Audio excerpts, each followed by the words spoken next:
Yesterday there was sun and there was rain, beauty in the mundane. Hello, welcome back to Life Millwife. We have a special treat. Katie made a video, a tutorial of the baby quilt that she's been making. So I'm just so excited to share this with you. So, you know what? Let's have the video speak for itself.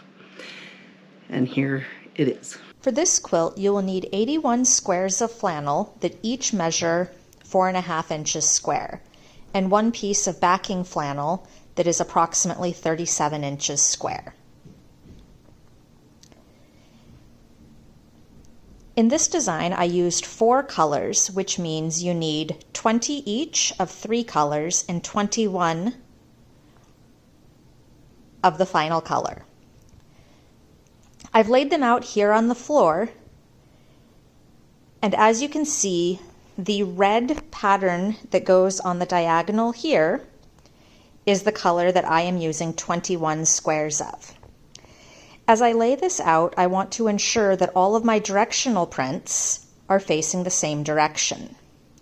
In this case, I notice this square up here is actually facing the wrong direction. So I'm going to step in there and rotate that one to be facing the same direction as all of my other directional print pieces. Now that I have them all collected like this, I'm going to start from left to right and collect each row of squares into a stack, with the leftmost square on the top of the stack and the rightmost square on the bottom of the stack. I'll bring you back when I have that done. Once you have all of your rows brought over into nice stacks, it's important that they don't become disorganized as you are stitching together. So I have found it is easiest if I take my bottom stack and leave it here. My next stack I turn 90 degrees or 45 degrees and set right there. My next stack comes through, and then I now continue this pattern up through the entire stack.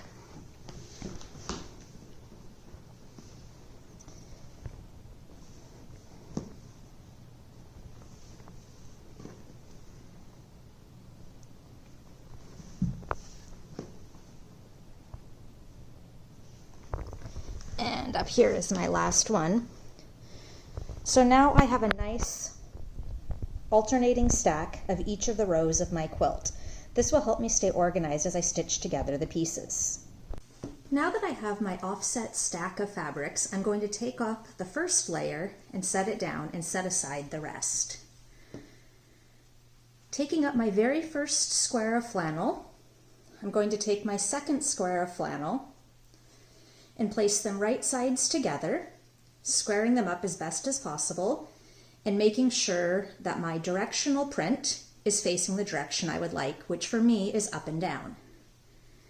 Now that I have them squared up together, I'm going to stitch along the right hand edge at a 1/4 inch seam.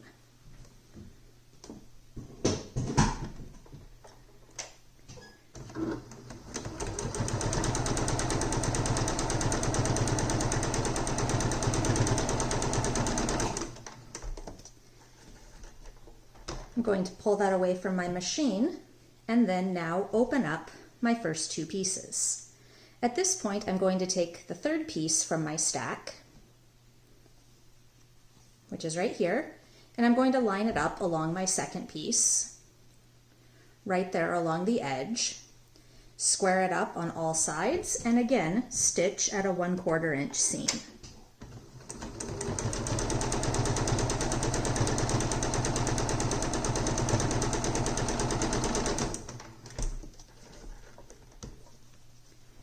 And then open it up again and take the next from your stack and ensure that it's facing the direction you would like. Place it right sides together and stitch it on. So we now have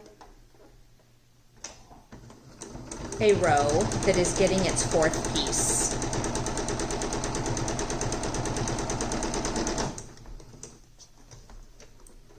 You will continue that same pattern until you run out of squares in your stack of flannel. At that point, you will have completed one row.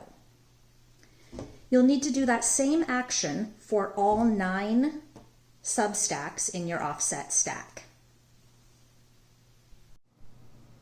As I finish each row, I lay them out on the table to ensure that my pattern stays true and I haven't turned any blocks the wrong direction. So as you can see, in the upper corner, I have my reds going diagonally, my blues going diagonally, my greens going diagonally, and my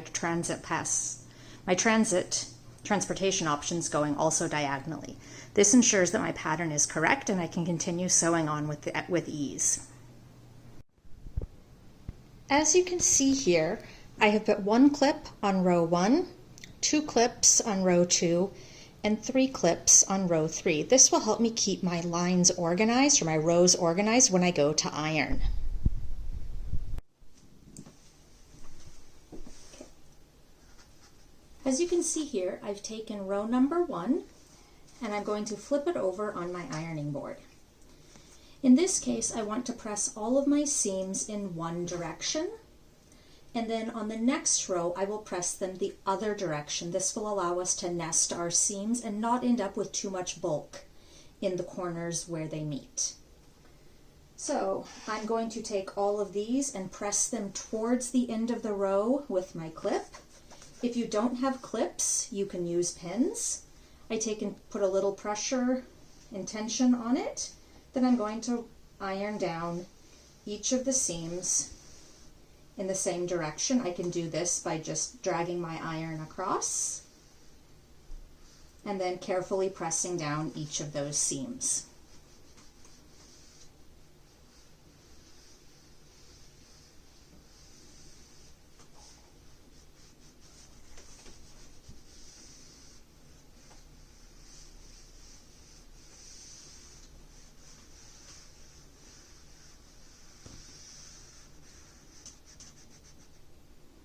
And then I may need to go back and press a couple of them a little more carefully in case they didn't fully stay down. Now that I've completely pressed the seams in one direction, I'm going to flip it over and do a quick iron across the whole top just to ensure that it's as flat as possible for when I go to connecting my rows together. And then I'm going to carefully set this piece somewhere else in my sewing space. Now I'm going to take my second row, which is noted with the 2 clips, and I'm going to flip it over. And if you remember, on the first row, we ironed all the seams towards the clips. In this case, we're going to iron all of our seams away from the clips. So being careful not to iron your clips or your pins. Go ahead and carefully run your iron down your fabric. And I just noticed that I ironed my seam open a little bit here, so I'm going to give that another try. And if you notice you're having a hard time with any of your seams, you can give them a shot of steam, a shot of water, whichever works best for you and your iron. And then I'm going to continue ironing down.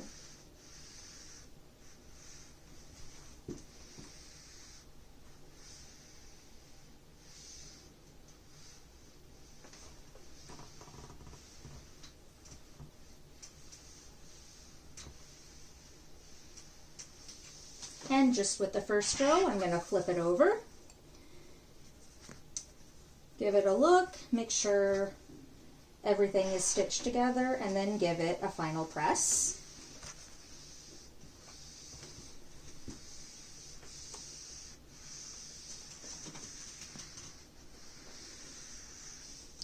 And then I'm going to set it aside wherever I set my first row. Now as I grab the third row, this will need to press the same direction that my first row pressed. So I'm going to flip it over, and then as I did on row 1, I'm going to press all of my seams towards my clipped or pinned end of my row.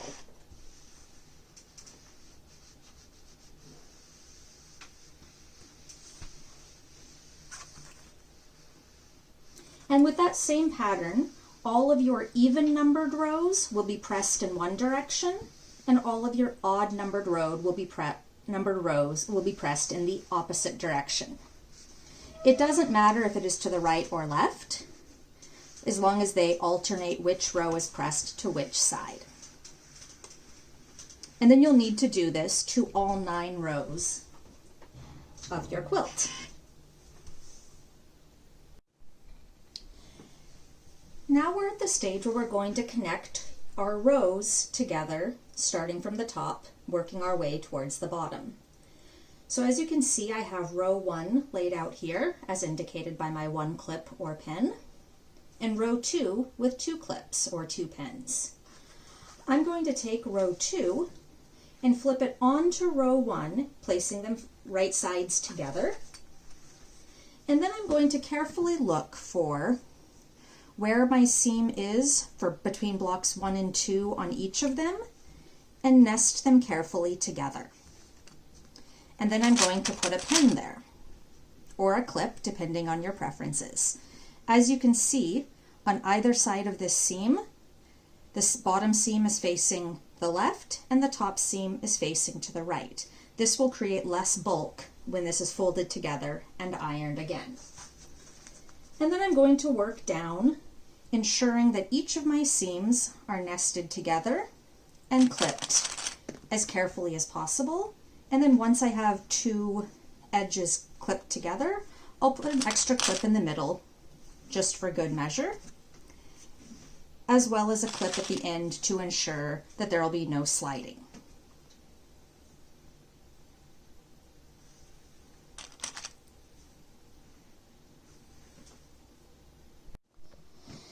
Now that I have all of row 1 and 2 clipped together, it's time to bring it to the sewing machine and sew along the clipped edge at a 1/4 inch seam, and then bring it back to the ironing board. So here I am back at the sewing machine, ready to sew the clipped edge of rows 1 and 2 together at a 1/4 inch seam.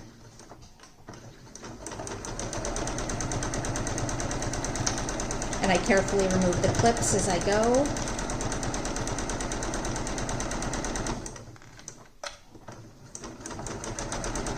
You can also choose to use straight pins if that's what you have.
And then I'm going to check and ensure that I leave on the clips that tell me which is row 1 and which is row 2, because that'll help me make sure I have it the right direction when I go to attach row 3.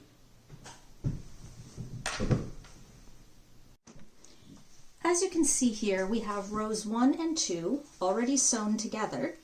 So what I need to do next is flip that puppy over and take this center seam and press it to one direction. And just as you're ironing, be careful to not re-iron all of your vertical seams in a different direction. If you wish, you could press this seam open, depending on your preferences. By pressing it to one side, it increases a little bit of stability. And if the quilt is planned to be for kids, anything we can get to make it a little more durable is worth it. Oops, looks like I got a little section there I need to hit again.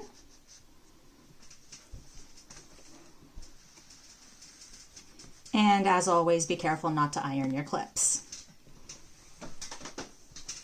Then I can flip that back over and I can check and see how well my corners matched up. I did a pretty good job with most of these. You may have a little variation depending on how well you cut each of your pieces. So now that I have the piece 1 and 2, I'm going to take row 3 and turn it right sides together, making sure that it's attaching to row 2 and not attaching to the top. And then I'm going to pin it together just as I did rows 1 and 2.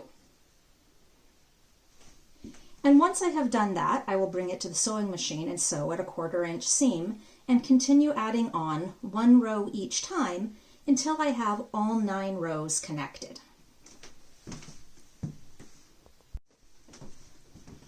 Here I am finishing up the last bit of ironing on the back of my almost completed top for this quilt. So you can notice I'm just making sure that everything is in the right place, all of the seams are laying flat, and then I'm going to flip it over, remove any clips that may still be attached, and give one final iron over the full quilt. This will make it as flat as possible for when you go to quilt the layers together. And as I'm ironing here, I notice that I have quite a few threads that have come through my seams that I wasn't careful about hiding on the back. So what I'm going to do when I finish up with this iron is I'm just going to take a pair of thread snips, find the threads, and then cut as close as I can to the quilt without cutting the quilt itself. And that'll be something that I go through and I will likely have to do a few times over the next few steps, just so that I'm sure there's no loose threads. If you happen to have used any straight pins, this is also a great time to run your hand across your quilt, do a visual check, and make sure that there are no pins left that might hurt you or anyone else as you continue on with finishing up this quilt.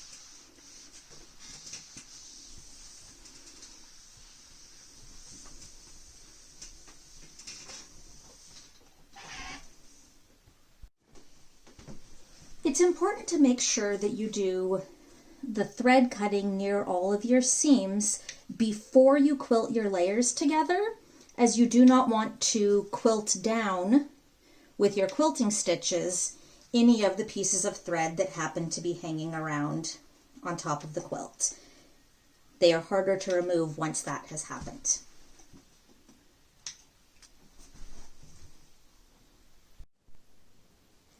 As you can see here, I've placed my quilt top right sides together with my backing fabric, and I have pinned all the way around using my clips. But if you notice on this side, I left about 3 squares wide of a space. This will allow me to turn the quilt inside right.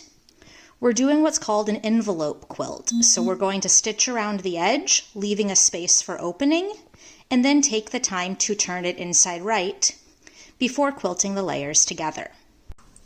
So I'm going to start where I made my double clip at one edge of my 3-block open section. To ensure that I don't fully enclose the envelope, I need to leave a place for turning. And as with everything else, I'm going to be sewing with a 1/4 inch seam. So because I'm leaving an opening and I'm going to be turning things inside out, I want to make sure that I do a little bit of a back stitch or a lock stitch just to ensure that my threads don't unravel while I am turning my item inside right. So as I'm going along straight here, I'm going to be watching for when I come upon my corners. So instead of stitching off the edge of the fabric and starting a new seam, I'm going to stop about a 1/4 inch from the corner which many machines have a marking on your foot to tell you when you have hit that 1/4 inch. And then I'm going to stop with my needle down, lift up my presser foot, rotate my fabric, and then drop my presser foot again and start sewing along the next edge. I'll repeat that same corner activity at each of the 4 corners. And then I'll keep sewing along each of the edges. So here I am at the final corner as I turn onto the last stretch that will lead me right back to that opening space where I have a double clip. So I'm going to quickly stitch that down. And as with the other side, when I get to the double clip, I'm going to ensure that I do a little bit of back stitching or a lock stitch, whichever you prefer with your machine, so that I can get the blanket ready to turn inside right. So, now that I have this here, I have a section in which I can reach my hand in, find the other side of the quilt, and pull it all through this opening.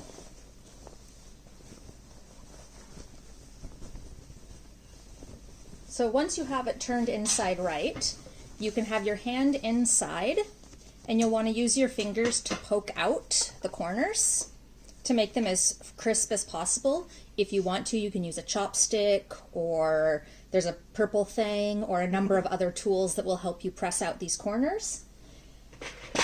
And if you don't have any of those special tools and you're still working on trying to pull out that corner, you can also use a straight pin or a needle, and of which I thought I had one in this bin, but I do not. So you're going to press out those corners. If you take a straight pin and poke it into this corner, you can also help pop it out on the outside.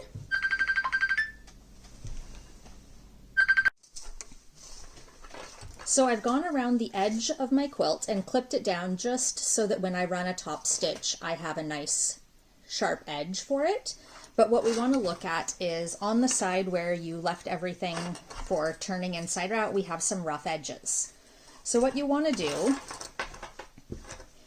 is grab your top and then just by finger fold that fabric down a little bit, fold the back fabric down to then create a closure area, and then just clip it as you're working along. Depending on how large of an opening you made, this might be easier or harder. I have quite a large opening, so it's a little bit harder for me to make sure all my lines, all my edges are aligned, but I'll just work it a little bit at a time and then make adjustments once I have it mostly clipped together. You may have to pin or clip fairly close together, because definitely when you run the 1/4 inch seam, you want to make sure that everything is caught in the seam and you don't end up with sections not closed with the seam. Oh, that's a pain when you buy a blanket that's like that. Now that I have the clips all along the outer edge of my quilt, I'm going to leave it there and not run my edging stitch until I've finished the quilting stage. This will allow air that is caught between the 2 layers to squish out through that opening, and you won't end up with any puckers in your quilting. So now what I need to do is attach the 2 layers together. So I'm going to use straight pins in this case because I'll be working at the center of the fabric. And in about every other section, or maybe one in each section, I'm going to put a straight pin and going along the horizontals as well as in the verticals. And I'm going to start from the center and work my way out just to ensure that I have nice flat edges in my fabric. This is going to take a while, so I will bring you back to discuss the quilting stage in a bit.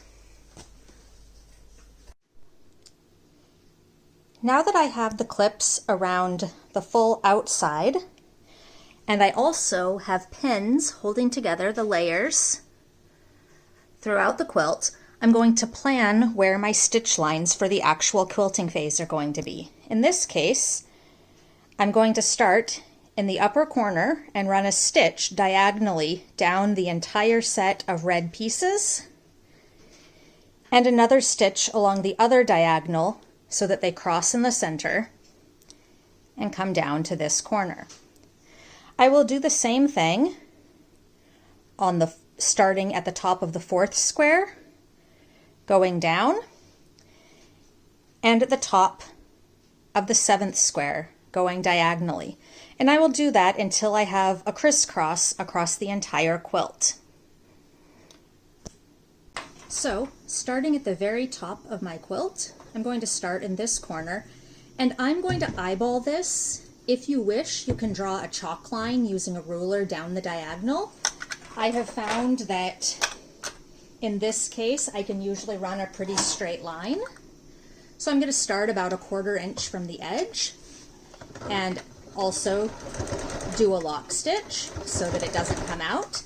And then I'm going to run a stitch hitting each diagonal, and you can see if you're still on a straight line when you come to each intersection between the colors, and that's how you know you're still going in a straight line.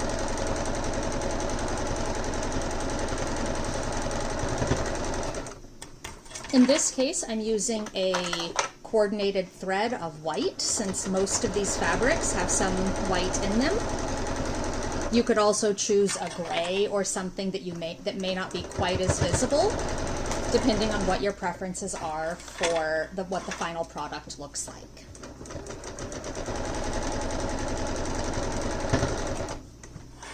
And then I'm just going to keep on sewing. Luckily, this quilt finishes at 36 by 36 inches, so most domestic machines should be able to easily handle the rolled fabric in the throat of the machine. And just watch out for straight pins so you don't poke yourself in the process. And as I'm getting down here near the final end, I want to make sure that just as I did at the top, I do another lock stitch so that my stitches don't come out, particularly once it's been given to a recipient. As many people, if they find a little loose thread, they love to play with it, particularly children. So as I get right down here to the bottom, I get about a 1/4 inch from the edge, I do a little lock stitch.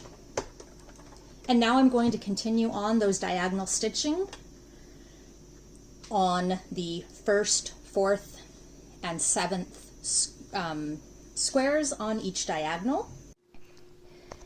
You can see here that I have diagonals in each direction, and then also coming down the other diagonal.